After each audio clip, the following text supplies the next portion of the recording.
Desde el Neolítico hasta hoy, el pozo simboliza el esfuerzo del hombre por encontrar el agua subterránea. Desde el Neolítico hasta hoy, el hombre también ha utilizado métodos mágicos y esotéricos para encontrarla. En la actualidad, la hidrogeología es la rama de las ciencias geológicas que se ocupa de la investigación científica del agua subterránea. Este término fue acuñado a principios del siglo XIX por el naturalista francés Lamarck. La hidrogeología, a lo largo de todos estos años, ha desarrollado una serie de técnicas y de métodos de investigación. No solamente nos sirven para identificar o localizar el agua subterránea, sino también para dar respuestas a muchos otros problemas ambientales o de aspectos prácticos en la vida.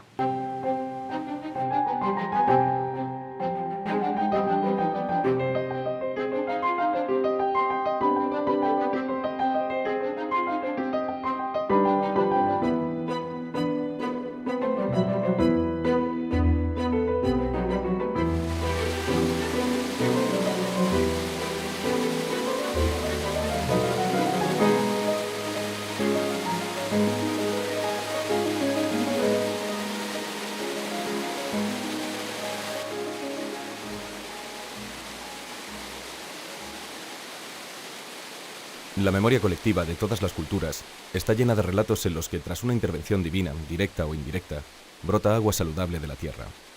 Dotados de un carácter sagrado, manantiales y fuentes testimonian el sentido providencialista que el hombre tradicionalmente ha atribuido a los hallazgos de agua subterránea.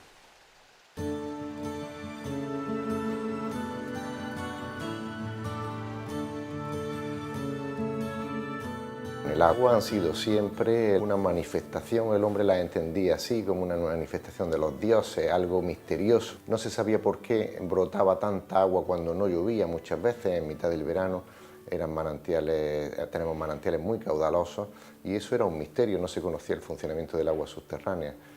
Y entonces, bueno, aquello se asociaba bastante a algo milagroso, a algo que tenía que ver con los dioses. De hecho, pues hay muchos rituales y muchas deidades relacionadas con el agua, en todas las religiones, no solamente en la cristiana, sino en la musulmana y en muchas más, ¿no?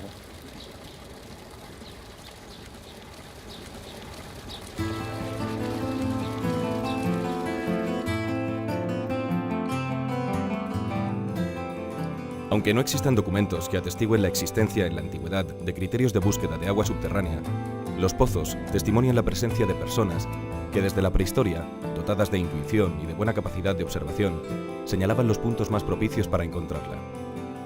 Como los actuales taoríes, localizaban el agua guiados por la presencia de humedad o de la vegetación adecuada.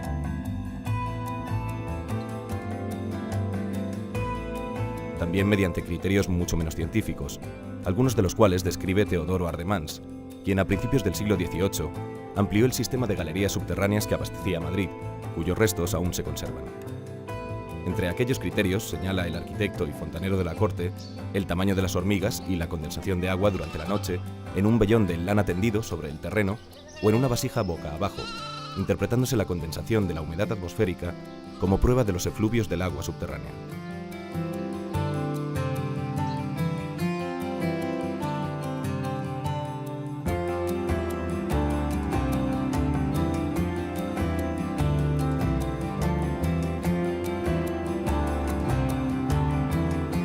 Quizás uno de los primeros escritos precientíficos sea el Tratado de las Aguas Subterráneas de Al-Karaji, un matemático iraní del siglo XI.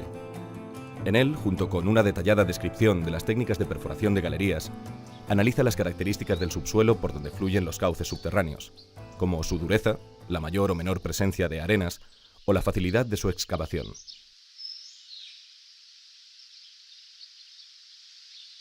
Al-Karaji introduce su obra con estas inspiradas palabras. No hay tema más hermoso ni arte más sutil y provechoso que la explotación de las aguas subterráneas. Ellas son las que hacen posible el cultivo del suelo y la vida de los habitantes.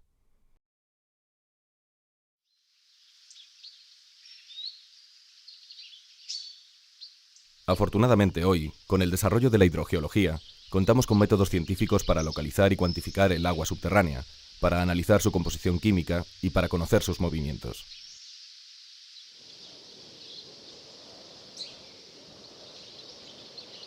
En comparación con los cuerpos planetarios que nos rodean en el sistema solar, a la Tierra se la describe frecuentemente como un planeta vivo, porque todo él muestra una gran dinámica, todo está en continua transformación.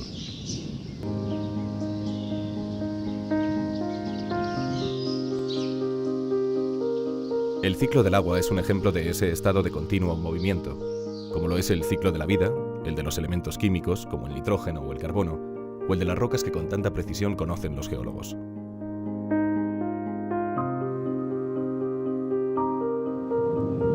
La erupción volcánica es la manifestación más evidente y rápida del ciclo de las rocas, cuyos tiempos se miden en millones de años. Las enormes presiones que el peso de la corteza ejerce sobre el interior del planeta funde las rocas convirtiéndolas en magma, que en ocasiones asciende violentamente hasta la superficie en forma de gases, ceniza volcánica y lava.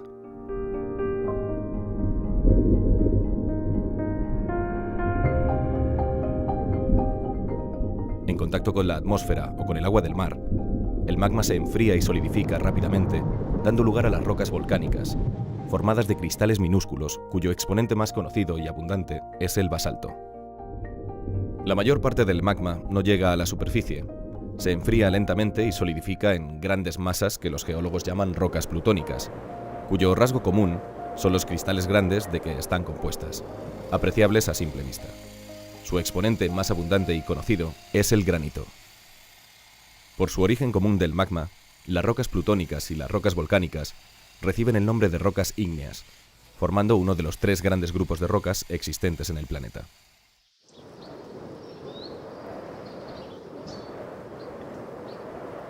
Las grandes presiones tectónicas elevan las masas rocosas, dando lugar, en ocasiones, a su afloramiento en superficie. La exposición de las rocas a los agentes meteorológicos continúa el ciclo de su transformación.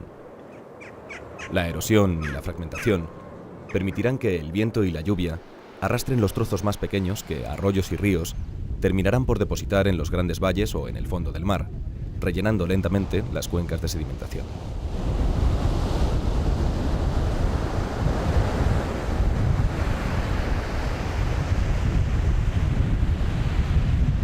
Poco a poco, el peso acumulado irá generando presiones cada vez más fuertes, que junto a las reacciones químicas darán lugar a un proceso de litificación que generará las rocas sedimentarias, el segundo gran grupo de rocas existentes en el planeta. Arcillas y areniscas, calizas, yesos, carbones y margas son algunos de los exponentes más comunes de las rocas sedimentarias, que como una capa extendida sobre las rocas ígneas cubren el 70% del planeta.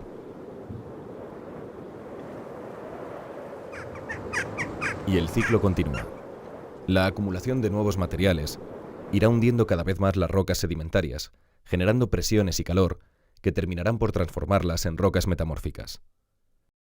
Pizarras, cuarcitas, neises y mármoles forman el tercer gran grupo litológico de la corteza terrestre. A mayor profundidad, las presiones y la temperatura fundirán de nuevo las rocas, reiniciando el ciclo interminable de la corteza sobre la que se desarrolla la vida en el planeta Tierra. El ciclo de las rocas no solo es un ejemplo de la dinámica terrestre, sino también de las interacciones entre este y el ciclo del agua, y del origen de los distintos tipos de rocas, con propiedades diferentes, que dan origen a su vez a los diferentes tipos de acuíferos.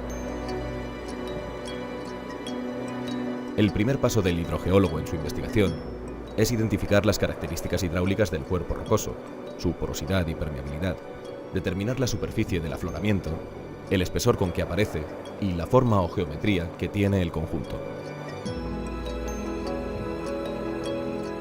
El estudio geológico conlleva una realización de una cartografía lo más detallada posible, de forma que lo que se pretende es conocer la geometría de los materiales que constituyen los acuíferos y los impermeables que los limitan, y las características litológicas de cada uno de ellos. El siguiente paso es realizar el inventario de puntos de agua, porque son los que nos dan la información del funcionamiento del acuífero, cómo se descarga el agua subterránea dentro del acuífero, cómo circula, en qué dirección se producen los flujos, etc.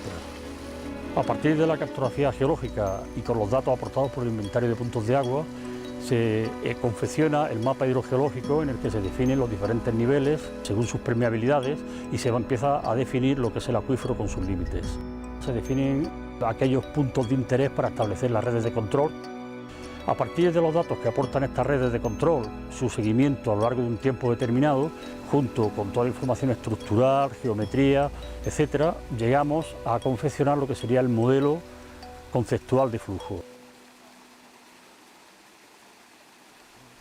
Este modelo conceptual de funcionamiento hidrogeológico incluirá también un balance hídrico del acuífero, en el que se valoran entradas y salidas. Con el balance hídrico y el modelo conceptual de flujo tendríamos ya definido el comportamiento y el funcionamiento del acuífero. Una vez establecido el modelo conceptual de funcionamiento y su balance hídrico, estamos en condiciones ya de establecer un modelo matemático. De esta manera tendremos una herramienta para la gestión, para ver cómo puede evolucionar y para poder hacer diferentes simulaciones en diferentes condiciones. El trabajo del hidrogeólogo no termina con la localización de los estratos y estructuras favorables para formar acuíferos, la determinación de su capacidad y sus límites y el estudio de su funcionamiento, sino que también tiene que establecer las características técnicas de los pozos de captación, el caudal que se puede extraer y la calidad del agua. También debe prever las posibles fuentes de contaminación y los impactos que la extracción de agua puede producir en el entorno.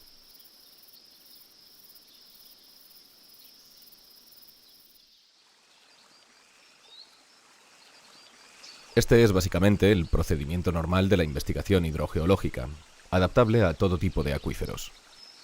Algunos de ellos presentan peculiaridades propias como los formados en las rocas calizas, en los yesos, dolomías y otros materiales solubles, universalmente conocidos como acuíferos kársticos, por la denominación de la región ítalo-eslovena, que ofrece una muestra ejemplar de mesetas calcáreas con una configuración característica. La peculiaridad de los acuíferos kársticos radica en su medio poroso, constituido por conductos de disolución, y en su peculiar forma de evolución morfológica, que da como resultado un comportamiento del acuífero muy diferente a los formados por arenas o rocas ígneas fisuradas.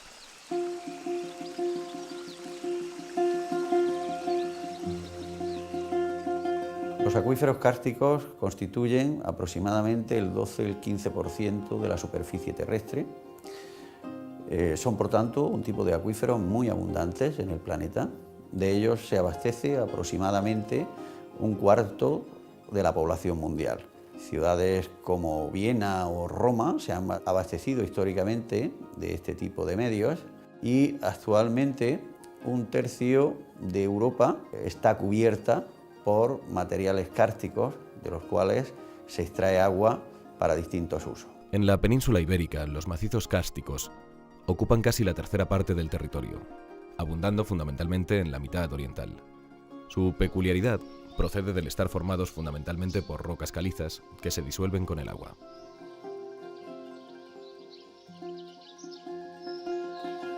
Como todas las rocas de la corteza terrestre, los estratos de caliza se encuentran fisurados por los movimientos tectónicos. El agua de lluvia se infiltra por estas grietas, que suelen estar conectadas entre sí, disolviendo la caliza y abriendo conductos que buscan la salida hacia puntos más bajos que constituirán la zona de descarga, como bien puede ser el cauce de un río. Por efecto del agua que circula por ellos, los canalículos iniciales, a veces microscópicos, se van agrandando progresivamente hasta alcanzar dimensiones de gran magnitud.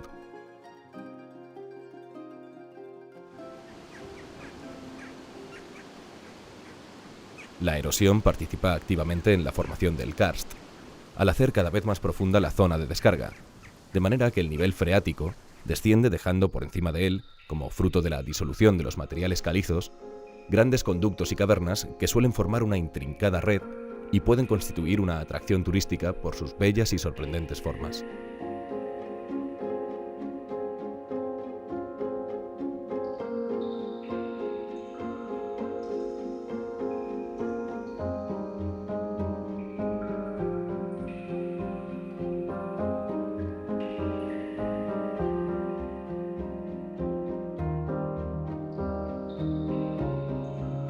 Por debajo de estas zonas visitables y secas queda situado el nivel freático, que sigue descendiendo según progresa el lento pero imparable proceso de disolución.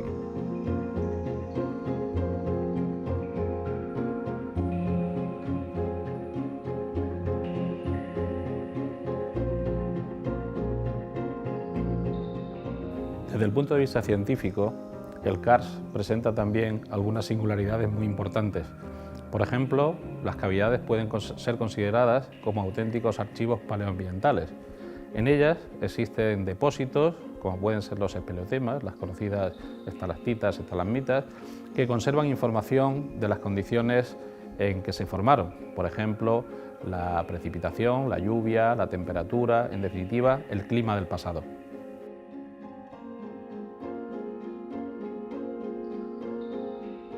Desde el punto de vista económico, el karst tiene también una importancia fundamental.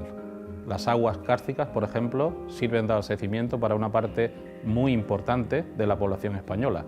Casi el 25% de los españoles beben agua subterránea procedente del karst. También las cuevas turísticas son otra fuente de economía muy importante, sobre todo en aquellas poblaciones del ámbito rural que no tienen otros recursos para su sustento.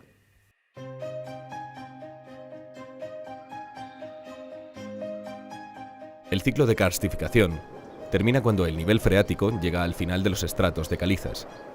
Las cavernas se hacen inestables y se hunden, mientras continúa el proceso de erosión en superficie, dando como resultado final desolados y, sin embargo, sugerentes paisajes de ruinas rocosas.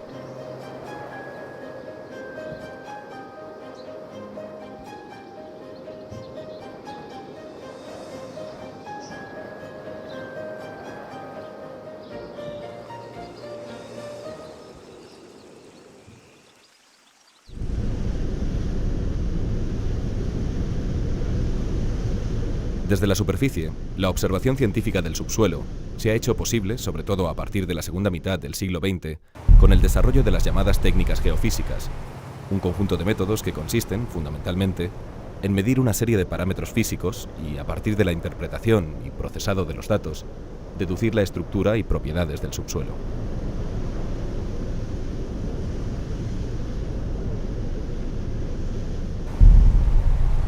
Las técnicas sísmicas, que se denomina sísmica de reflexión, que lo que hacen es estudiar las trayectorias de los rayos reflejados en las superficies con contraste de velocidad sísmica. Este tipo de técnica sísmica es la que utilizan las compañías petroleras para la búsqueda de hidrocarburos y también para la búsqueda de yacimientos hidrogeológicos o acuíferos. Además de las técnicas sísmicas, existen otras muchas técnicas geofísicas. Entre ellas destacan, por ejemplo, las técnicas eléctricas. Las técnicas eléctricas consisten en introducir, mediante una serie de electrodos, corriente eléctrica continua en el terreno y medir cómo se comporta el terreno al paso de esa corriente. El parámetro físico que controla ese paso de la corriente es la resistividad, que es muy sensible a la presencia de fluidos en el terreno. Por eso estas técnicas se utilizan mucho en la búsqueda de yacimientos de agua. Por último, hay un conjunto de técnicas muy modernas, que son las técnicas electromagnéticas, que son parecidas a las técnicas eléctricas, pero que consisten en inducir corrientes electromagnéticas en el terreno por medio de antenas. Este tipo de técnicas incluye el radar o sistemas electromagnéticos de utilización en hidrogeología.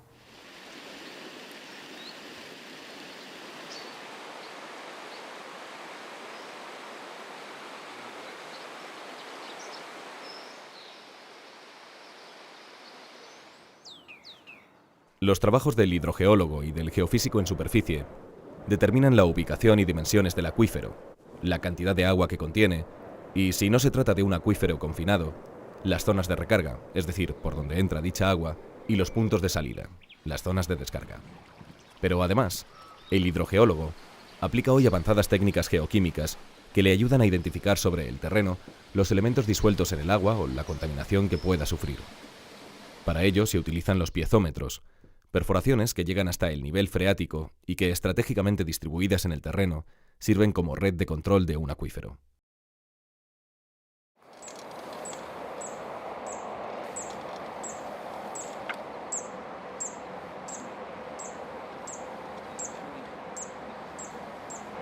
Las redes de control nos proporcionan los datos que luego utilizaremos para caracterizar el agua subterránea y el acuífero, para orientar la gestión de las aguas subterráneas y para definir proyectos de protección. El propio funcionamiento de las aguas subterráneas hace que haya una respuesta diferida en el tiempo a las presiones o a cambios que pueda haber en un acuífero. Es por eso que es necesario tener series de datos históricos que nos permitan, por ejemplo, seguir la actividad antrópica que pueda haber en un acuífero regional, poder implementar modelos matemáticos y hacer pronósticos en el tiempo, e incluso abordar temas relacionados con el cambio climático. En las redes de cantidad, en la red cuantitativa, lo que tomamos principalmente son datos sobre el nivel del agua subterránea en un determinado acuífero. Estudiando la evolución de los niveles a lo largo del tiempo, lo que podemos observar son variaciones del nivel que pueden deber a causas naturales, pero también lo que podremos identificar serán alteraciones debidas a la acción antrópica, por ejemplo, a importantes bombeos que puedan producirse en ese mismo acuífero. También, si tenemos diferentes puntos de control en un mismo acuífero, lo que podremos dibujar es lo que se llama una superficie piezométrica, es decir, una superficie de la altura del nivel del agua subterránea en un acuífero. Los datos de calidad los utilizaremos para caracterizar químicamente el agua subterránea, para determinar el origen y los procesos modificadores que la puedan alterar o variar.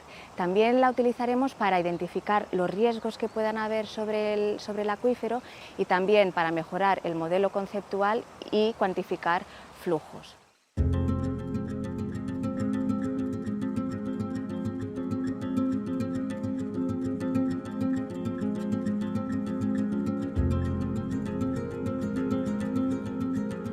El trabajo de medida y muestreo en campo se complementa con los análisis de laboratorio. La aplicación de avanzadas técnicas hidroquímicas no solo permite verificar el origen y flujo del agua subterránea y contrastarla con los datos geológicos y geofísicos, sino que también permite determinar con gran precisión la posible presencia de contaminantes en el acuífero y su composición, y en el caso de acuíferos cercanos al litoral, la intrusión de agua salada por sobreexplotación.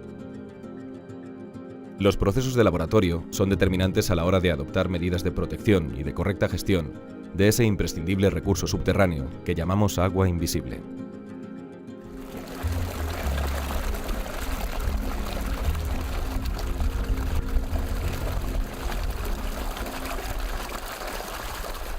Para la toma de muestras de agua subterránea debemos tener muy claro los objetivos del muestreo. Pues pueden ser objetivos geoquímicos, lo cual nos llevaría a establecer el tipo de agua, mezclas de agua, tiempos de permanencia en el acuífero, etc.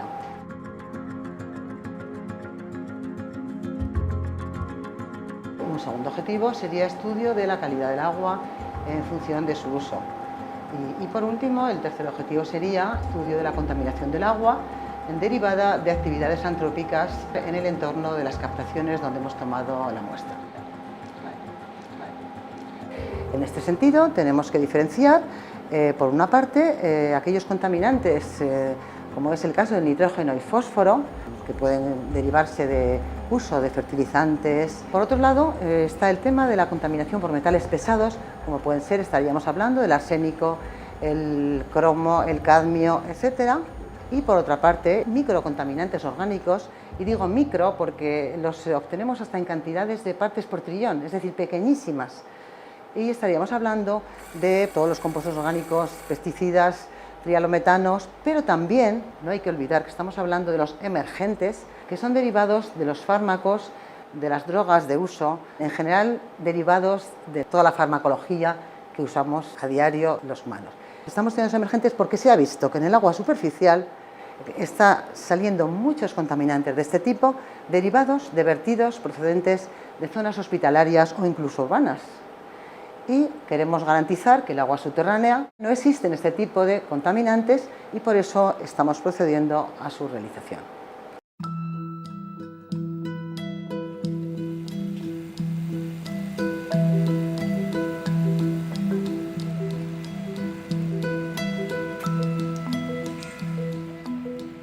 El sondeo de investigación completa el conjunto de técnicas exploratorias aplicadas hoy por el hidrogeólogo.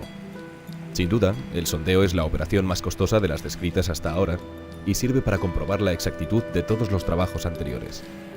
Se trata de perforaciones de pequeño diámetro, menor de 10 centímetros, a través de las cuales se comprueba la estratigrafía, mediante la extracción de testigos, y el comportamiento hidrogeológico de los acuíferos. Una vez terminada su función, no se rellenan, sino que se suelen utilizar para reperforarlos a un mayor diámetro y construir pozos de captación, o bien entubarlos y dejarlos como pozos de observación o piezómetros. Estos piezómetros son para el hidrogeólogo, como el fonendoscopio para un médico. Sirven para inspeccionar el estado del acuífero.